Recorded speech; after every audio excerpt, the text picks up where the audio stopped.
the remote learning programs across New York City have officially gotten their start.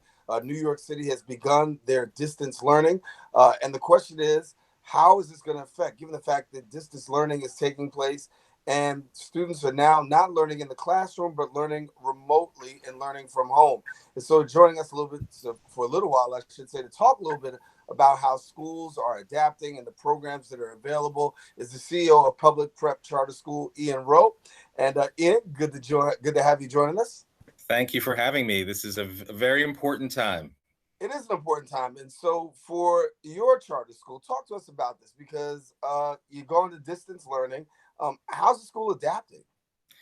Yeah, well, again, thanks for having us on. No, I, like many other educators across New York and across the country, we are determined not to let this, global health crisis stand in the way of educating kids.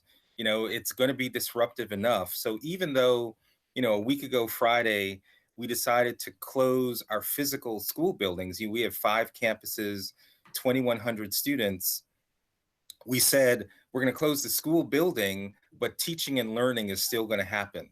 So right now, 2,100 kids across the Bronx and New York are still learning. I mean, literally right at this very moment, we've got kids watching their teachers who've, pre-recorded lessons in math and science and literacy, teaching kids and their assignments that they are required to do. We're saying that those assignments, our teacher is going to be checking them. But we have just we still are determined to keep our kids on a path to college completion. The key right now is a lot of communication with parents and families who are now working with their kids at home. Everyone's a homeschooler right now. But I think what we're signaling to our families, we are still 100% invested Mhm. in the learning for our kids, and we just can't miss a beat. Challenges with your parents because some, admittedly are not as technologically savvy as others. And then also for kids, adaptive learning via online is definitely going to be a new mode. And some have, modes of learning. And this may be very, very complicated for some kids. It's extremely complicated. It's hard. This is the first time we're doing it, so we're actually asking our parents and our kids to, you know, be patient as we all learn a whole new way of learning. That said, we're very confident, our families are going to do great. Before, when this crisis was emerging, we did surveys of our families just to get a sense of who had technology in the home or not, which households have devices, whether it be cell phones, iPads. For those homes that don't have a device, we've actually delivered Chromebooks. Mhm. So we've tried to make things, even literally Wi-Fi connection. There are organizers like Comcast, who are providing free Wi-Fi and hotspots.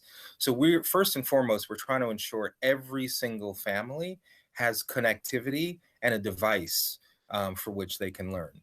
But you're right, not there's a big difference between we have kids in pre-K all the way through 8th grade. So not every child is going to have the ability to stay connected for 6 or 7 hours. So we've created different schedules based on the age, the age group that we're focused on, and we've created developmentally appropriate content, some of which is driven by us on the screen, and others that we're actually suggesting to parents. Here's the schedule for the day. There's PE time where now it's have a dance party at home. So so it's we're trying to focus on hours for reading, hours for math, but also recognizing that these are kids, and that there should be fun time as well throughout the day. And for food, we know that's a major concern because you've got students who really prided themselves on Yep. being able, and parents who really were able to pride themselves on being able to feed their kids through the school system. Yep. And it took a burden off. And we know that some kids are homeless. We know that some kids have challenges. How are Yep. you dealing with the food situation with regards to our young people in your school? No, no, very important. So, we're working with the city. So we have grab and go lunches that they're designated centers now where if kids who need food, they can grab and pick up their lunches. That was something very important that we worked with DOE from the beginning because while not all of our kids are dependent per se on our schools for food, some are. And again, we can't have a situation where kids are not learning because they're not getting their basic needs met. So at least food, we're working with the city and working with the centers where every day a kid can pick up a grab and go lunch.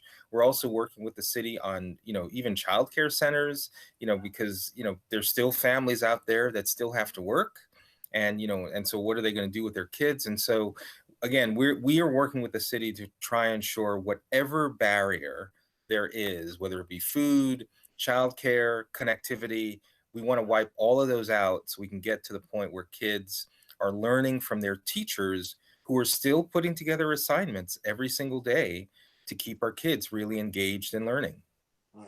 And before we get out of here, talk to us a little bit about the regional educational centers and their importance during this time.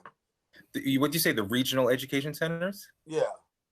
Well, I mean, I don't know if you're talking about the New York City Yeah. regional center. So we as a charter school, we've definitely connected with some of our peer schools, both district and charter schools, and we're sharing learning. We had a big conference call last week with a number of CEOs who are sharing, well, here's what we're doing for our distance learning. Here's the schedules we've set up. Here's the technology that we're using. So we're not as dependent on the regional centers as we are of sharing a lot of information with, really powerful, strong K-8 networks like us, who are all grappling together for how to engage kids in a whole new way. Biggest challenge for you before we leave? Talk to us about what is the biggest challenge that you're facing in this moment. I mean, obviously, you're a little bit more advanced in terms of dealing with certain things, but still have your own set of challenges. Yeah, I mean, at the end of the day, this is a whole new way of learning. There's an underlying and just anxiety. Families are worried, not only about their kids' education, but their jobs. This is a very unstable time. And school is generally the one institution that our kids and families can rely upon to be a safe haven, to be invested in the future of their kids. We still want to be that. We still want to be that. So in some way, our challenge is just letting our parents know that we are still there with you. We are there with your kids. We are still thinking about the future, even though we're in the midst of this crazy time. And that future means your child is on a path to college completion. We're doing everything in our power. And let's not let fear get in the way, that we are still invested in the future of your child, and we're doing everything to make it happen. So a better day is going to come, and we want to make sure your child is prepared for it. All right, Ian Rowe, CEO of Public Prep Charter Schools. Thank you so much for joining us here on Open, and continue the great work we're doing. I know you're doing. It's a definite challenge for a lot of us, and we're adapting and we're making it work. But thank you for letting Bronxites know exactly what's happening. Thank you, thank you, thank you. And onward. Let's all focus on the fact that there will be a better day. There will be. There will be. Ian Rowe, our guest here on Open. We want you to stay with us. We do have more show coming up right after this. Open will return in a minute.